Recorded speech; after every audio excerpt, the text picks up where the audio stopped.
Hello दोस्तों, आपका मेरे यूट्यूब चैनल में हार्दिक स्वागत है। थंबनेल में देख लिया होगा कि आज अपन जो नर्सिंग मैनेजमेंट है उसकी यूनिट 5 को डिस्कस करने वाले हैं। Staffing and human resources. क्या स्टाफिंग एंड जो ह्यूमन रिसोर्स मैनेजमेंट है उस यूनिट को अपन आज डिस्कस करने वाले हैं। ये नर्सिंग मैनेजमेंट की मोस्ट इंपॉर्टेंट यूनिट है और सबसे बड़ी यूनिट भी यही है।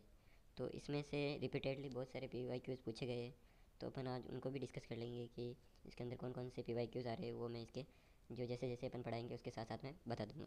तो आप इस जो वीडियो है इसको पूरा एंड तक कंप्लीट अच्छे से पढ़िएगा, अच्छे से देखना, ताकि जो इसके इससे रिलेटेड जो भी क्वेश्चन आने वाले हो आपके गलत ना हो। तो चलो वीडियो को स्टार्ट करते हैं। वीडियो को स्टार्ट करने से पहले यदि आप हमारे चैनल पर नए हैं तो चैनल को सब्सक्राइब कर लें और इस वीडियो को अपने दोस्तों तक शेयर करें ताकि जो अधिक से अधिक इस वीडियो का लाभ मिल सके। तो चलो अपन वीडियो को स्टार्ट करते हैं। सबसे पहले अपन देख लेते हैं डेफिनेशन क्या होती है स्टाफिंग की। तो स्टाफिंग क्या है? Managerial function concern with recruitment, selection, placement, training, development and compensation and retention. क्या है ये? क्या है? स्टाफिंग एक जो मैनेजमेंट है उसका फंक्शन है जो डील करता है recruitment, selection, placement, training, development, compensation and retention.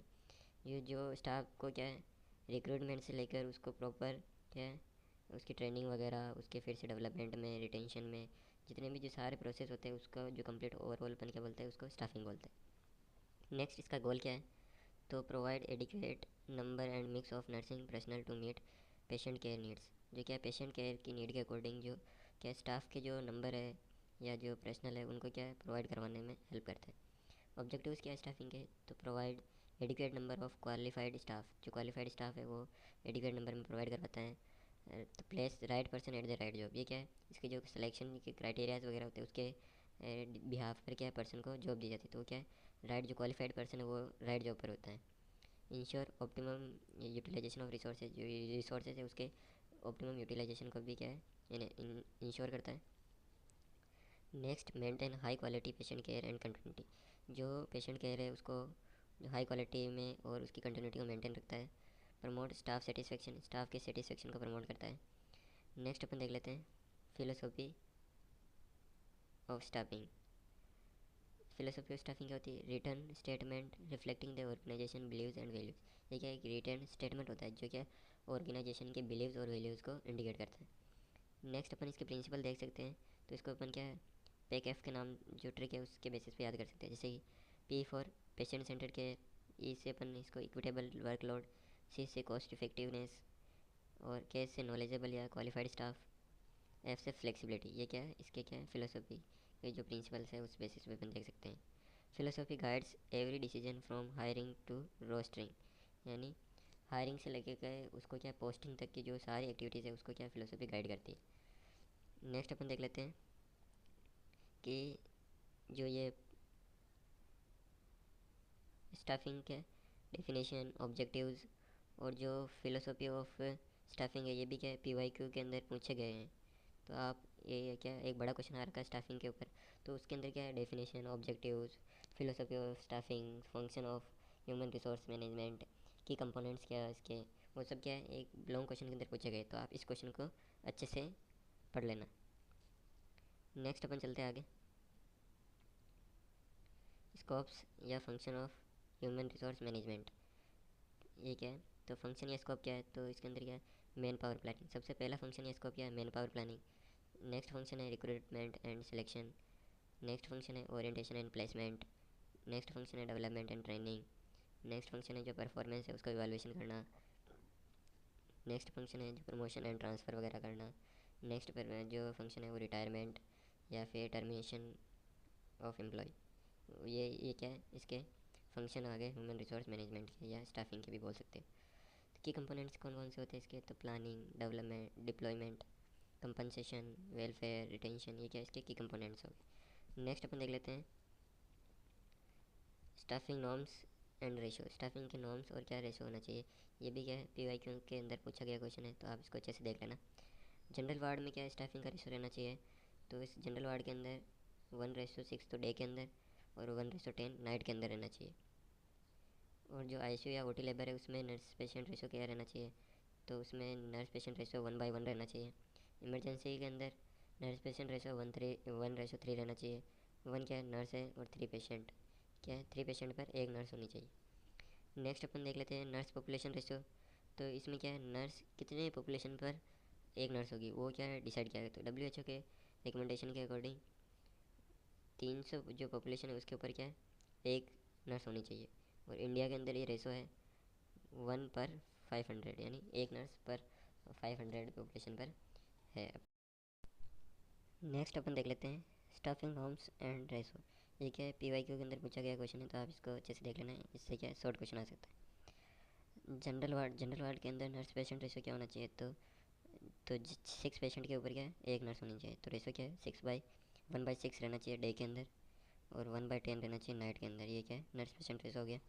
और ICU और OT और लेबर के अंदर, लेबर रूम है उसके अंदर नर्स पेशेंट रेशो क्या रहना चाहिए, तो उसके अंदर रहना चाहिए 1:1। इमरजेंसी के अंदर जो नर्स पेशेंट रेशो है 1:3 रहना चाहिए। और जो नर्स पॉपुलेशन रेशो है वो कितना रहना चाहिए, तो WHO के अकॉर्डिंग क्या है कि जो 300 पॉपुलेशन है उसके ऊपर एक नर्स होनी चाहिए। लेकिन जो इंडिया के अंदर क्या है, जो 500 पॉपुलेशन है उस पर एक नर्स है, तो 1:500 यहाँ का इंडिया का रेशो है। Next factor influencing staffing norms को क्या रेशो को कौन कौन से जो फैक्टर अफेक्ट करते हैं, तो पेशेंट सेंसेस, जो पेशेंट की जो जनसंख्या है वो क्या है रेशो को क्या है अफेक्ट करती है। एक्यूटी एंड सीवियरिटी, क्या है कि कितनी सीवियरिटी है पेशेंट की, वो भी क्या है पेशेंट रेशो को मतलब अफेक्ट करती है। वर्कलोड मेजरमेंट, जो वर्कलोड है वो भी क्या है नर्स पेशेंट को क्या है जो रेशो है उसको क्या है अफेक्ट करेगा। नेक्स्ट अपन देख लेते हैं स्टाफिंग के प्रोसेस को। और स्टाफिंग के प्रोसेस को क्या है मेनली फेजेस के अंदर डिवाइड किया रखा है, तो अपन उसको फेजेस वाइज देख लेते हैं। नेक्स्ट अपन फेज़ 1 देख लेते हैं। फेज़ 1 में रिक्रूटमेंट आता है। रिक्रूटमेंट क्या है, तो process of attracting potential candidate to apply, यानी जो कैंडिडेट है उसको अट्रैक्ट करना अप्लाई के लिए, उसको क्या बोलते हैं अपन रिक्रूटमेंट बोलते हैं। सोर्स क्या है रिक्रूटमेंट का, तो इंटरनल सोर्स और एक्सटर्नल सोर्स, दो टाइप के सोर्स होते हैं। इंटरनल सोर्स में क्या है प्रमोशन, ट्रांसफ़र वगैरह, तो ये क्या इंटरनल सोर्स के अंदर आते हैं। एक्सटर्नल सोर्स में क्या आता है रिक्वायरमेंट के अंदर, तो रिक्रूटमेंट के अंदर एक्सटर्नल सोर्स में आता है advertisement, campus recruitment, employment exchange, ये क्या है सब एक्सटर्नल सोर्स के अंदर आता है। नोट, तो रिक्रूटमेंट इज पॉजिटिव, यानी पॉजिटिव है, और जो सिलेक्शन है वो नेगेटिव है। यानी जो रिक्रूटमेंट है वो क्या है इनवाइट करेगा, जो अप्लीकेंट है उसको क्या है अप्लाई करने के लिए इनवाइट करेगा, तो ये क्या पॉजिटिव हो गया। और जो सिलेक्शन है वो क्या करेगा, जो अनक्वालिफाइड जो अप्लीकेंट है उसको क्या है टर्मिनेट करेगा, एलिमिनेट करेगा, तो उसको क्या नेगेटिव प्रोसेस हो गया। नेक्स्ट अपन देख लेते हैं सिलेक्शन एंड डिप्लॉयमेंट। तो सिलेक्शन का क्या प्रोसेस है वो अपन देख लेते हैं। तो सिलेक्शन के मेनली 5 स्टेप्स होते हैं। पहला एप्लीकेशन स्क्रीनिंग, क्या अपने को सबसे पहले एप्लीकेशन निकालना होगा। देन अपन रिटन टेस्ट या जो अप्लीकेबल है रिटन टेस्ट तो वो लेंगे। देन इंटरव्यू लेंगे। देन मेडिकल एग्ज़ाम या डॉक्यूमेंट वेरिफिकेशन करेंगे। नेक्स्ट जो फाइनल स्टेप है फाइनल अपॉइंटमेंट, नेक्स्ट उसको फाइनली क्या अपन अपॉइंट कर लेंगे। नेक्स्ट अपन देख लेते हैं डिप्लॉयमेंट। तो डिप्लॉयमेंट क्या होता है, placing staff in appropriate unit based on skill experience and patient need. क्या है, जो स्टाफ ने अपने अपॉइंट किया है तो उसको क्या है अप्रोप्राइट यूनिट के अंदर अकॉर्डिंग टू स्किल और पेशेंट नीड के अकॉर्डिंग उसको क्या है प्लेस करना, उसको अपन क्या बोलते हैं डिप्लॉयमेंट बोलते हैं। नेक्स्ट अपन देख लेते हैं ट्रेनिंग एंड क्रेडेंशियलिंग। तो ट्रेनिंग क्या होती है, तो फोकस ऑन प्रेजेंट जॉब, ये क्या है प्रेजेंट जॉब पर फोकस करती है। गोल क्या है इम्प्रूव करंट नॉलेज को इम्प्रूव करना, स्किल एंड एटीट्यूड को क्या है इम्प्रूव करना, इसका क्या गोल होता है। डेवलपमेंट क्या हो गया, focus on future goal. Development में क्या अपन फ्यूचर गोल के लिए क्या फोकस करते हैं, long term growth and leadership abilities. इसमें क्या लॉन्ग टर्म ग्रोथ होती है और लीडरशिप जो एबिलिटीज़ है वो डेवलप होती है। नेक्स्ट क्रेडेंशियलिंग क्या होता है, तो process of verifying qualification competence and licence to ensure legal compliance and patient safety. क्या है प्रोसेस होता है जिसके अंदर क्वालिफिकेशन को वेरीफाई करते हैं, कंपिटेंस लाइसेंस उन सभी को क्या वेरीफाई करते हैं, ताकि कोई लीगली क्या कॉम्प्लियंस को जो लीगल कॉम्प्लियंस है उसको क्या इंश्योर कर सके और पेशेंट सेफ्टी को इंश्योर कर सके। नेक्स्ट अपन फेज़ 4 को देख लेते हैं। फेज़ 4 क्या रिटेंशन स्ट्रेटजीज। इसके अंदर क्या आता है strategy to keep competent staff in organisation. जो कॉम्पिटेंट स्टाफ है उसको ऑर्गेनाइजेशन के अंदर बनाए रखने को अपन क्या रिटेंशन बोलते हैं।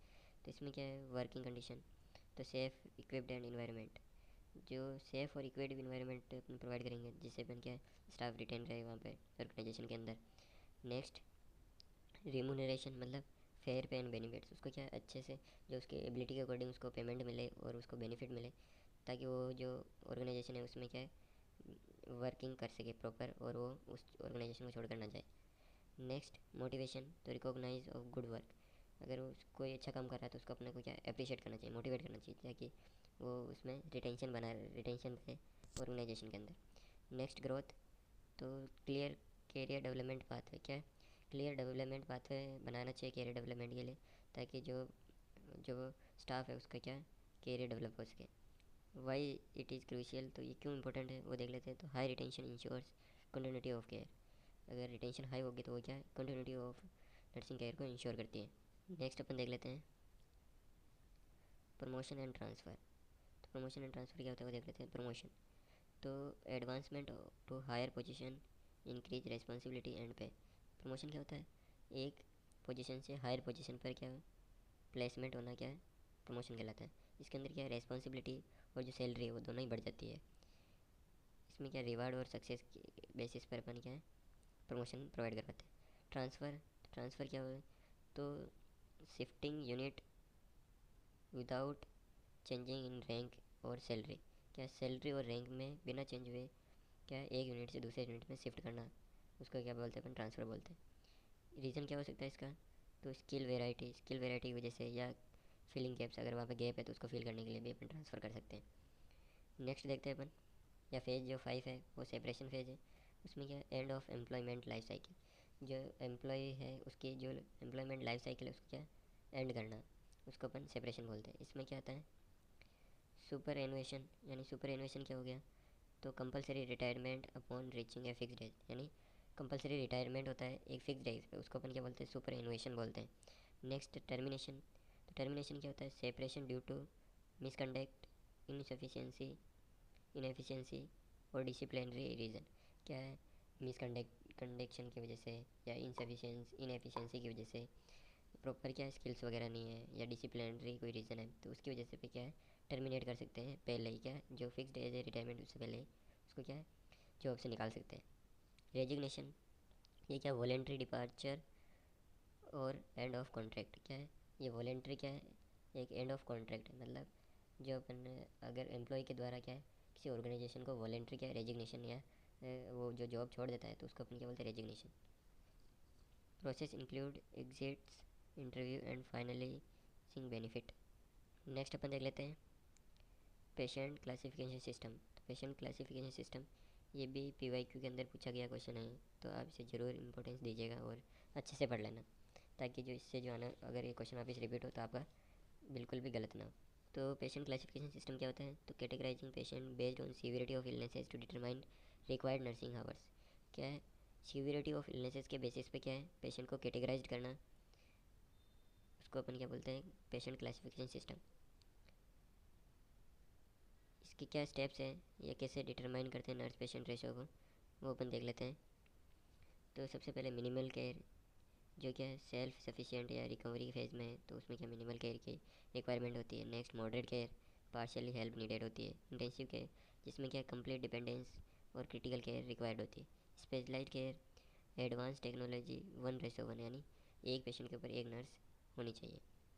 वो ये जो है classification of patient system, patient का जो क्लासिफिकेशन सिस्टम है ये क्या डिटरमाइन करता है, और नर्स और पेशेंट का क्या रेशो रहेगा उसको क्या डिटरमाइन करता है। नेक्स्ट अपन देख लेते हैं ऑर्गेनाइजेशनल हायरार्की।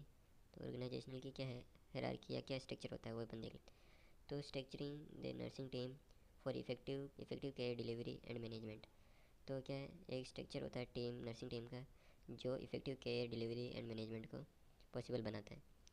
तो क्या हायरार्की है ऑर्गेनाइजेशनल की, तो इसके अंदर सबसे सुपीरियर होता है nursing superintendent, then deputy superintendent, then ward sister या इंचार्ज नर्स। नेक्स्ट है staff nurse, ANM, nurse aid यानी बेसिक असिस्टेंस। ये क्या है हायरार्की हो गई, इसके अंदर क्या है कंप्लीट जो जो इफेक्टिव केयर डिलीवरी या मैनेजमेंट है वो top level to bottom level तक इफेक्टिव वे में होता है। ये कोऑर्डिनेटेड अगर वे में वर्क कर रहे हैं तो ही अपने को क्या इफेक्टिव केयर डिलीवर कर सकते हैं। असाइनमेंट एंड रेस्पॉन्सिबिलिटी, तो असाइनमेंट एंड रेस्पॉन्सिबिलिटी क्या होती है वो देख लेते हैं। तो guiding principal for staff development deployment, staff deployment and core duties in patient care. यानी ये क्या करता है, गाइडिंग करता है पेशेंट डिप्लॉयमेंट में और कोर ड्यूटी इन पेशेंट केयर के अंदर ड्यूटीज़ को गाइड करता है। नेक्स्ट अपन देख लेते हैं प्रिंसिपल ऑफ असाइनमेंट। असाइनमेंट के क्या प्रिंसिपल होते हैं, तो पेशेंट की नीड के अकॉर्डिंग, स्टाफ कॉम्पिटेंस, स्टाफ की स्किल और एक्सपीरियंस के बेस्ड पे, कंटिन्यूटी के बेसिस पे, और बैलेंस्ड वर्कलोड को बैलेंस करने के लिए इसके बेसिस पे क्या है, अपने को ड्यूटी क्या असाइन करनी होती है। नेक्स्ट इसकी क्या क्या रिस्पॉन्सिबिलिटीज़ आ जाती है, तो assessment and monitoring, planning and implementation, medication administration, documentation and reporting, infection control, patient education. ये क्या सारी क्या एक जो नर्सिंग स्टाफ है या जो स्टाफ है उसकी क्या रिस्पॉन्सिबिलिटीज़ होती हैं।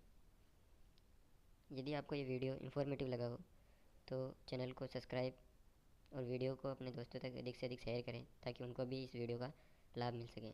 ये इसका पार्ट 1 है, इसका पार्ट 2 नेक्स्ट वीडियो में आने वाला है। तो इसके पार्ट 2 के लिए आप हमारे चैनल को सब्सक्राइब करें, और यदि आपको इसकी PDF चाहिए तो आप हमारे टेलीग्राम चैनल को ज्वाइन कर सकते हैं।